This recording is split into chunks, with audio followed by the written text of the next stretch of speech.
মাসে যা তুলে নিয়েছে ভাই, ভাবছে প্রণামী বাক্সটা ওদের।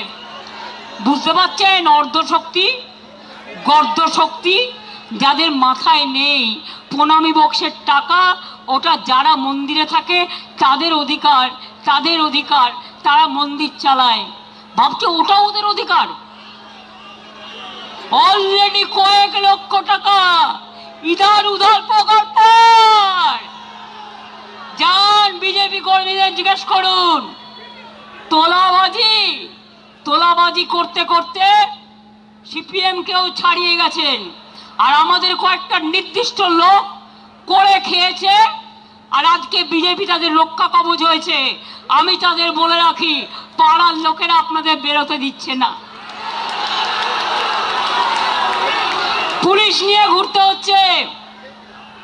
আমার কিন্তু কোনো সিকিউরিটি নেই, আমি একা। আপনারা আমার সিকিউরিটি, অভিষেকের কোনো সিকিউরিটি নেই, আমরা কিন্তু একা। আজকে আপনারা কেসকে ভয় পাচ্ছেন, তাহলে অভিষেকের বিরুদ্ধে কত কেস হয়েছে? 400 কেস। ওরা তো ভয় পাচ্ছে না, কারণ ওরা জানে এটা অসম্মান করবার, এটা ভয় দেখানোর। কোনো কেসে এভিডেন্স দিতে পারবে না, কোনো কেসে এভিডেন্স দিতে পারবে না। প্রথমে বলছে থানায় এসো, তারপরে বলছে একজনকে দিয়ে এফআইআর করে নাও। এতদিন তারা সাধু ছিলেন, যদি তোমার কমপ্লেন থাকে এতদিন কেন এফআইআর করনি? হঠাৎ আজকে রাতের অন্ধকারে তোমাকে এফআইআর করাতে হচ্ছে পুলিশ? আমি এই পুলিশকে চিনি না। আমি মনে করি পুলিশ নিরপেক্ষভাবে কাজ করবে। আর আমি সব কমিউনিটি, সর্বধর্ম সমন্বয়কে বলি, আপনারা ভয় পাবেন না। এই রেড রোডে 7 দিন আটকে রেখে দিয়েছিল যোগা করবে বলে। কত বড় যোগী এসে গেছে। আর ঈদের নামাজ পড়তে দেওয়া হয়নি, পারমিশন ক্যান্সেল। আমরা মেয়র রোড চেয়েছিলাম, দেয়নি।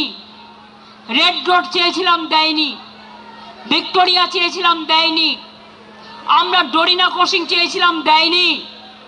তা সত্ত্বেও দেখুন আদালত যা বলেছেন, মাননীয় আদালত, আমরা আইনকে বিশ্বাস করি, আইনকে ভালোবাসি, আমরা তাই আইনের কথাই চলছি।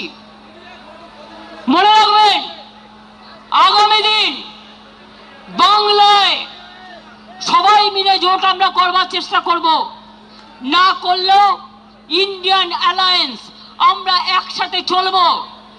আর আমরা যে শুরুটা করব তার কোনো শেষ থাকবে না, এটা মাথায় রাখতে হবে।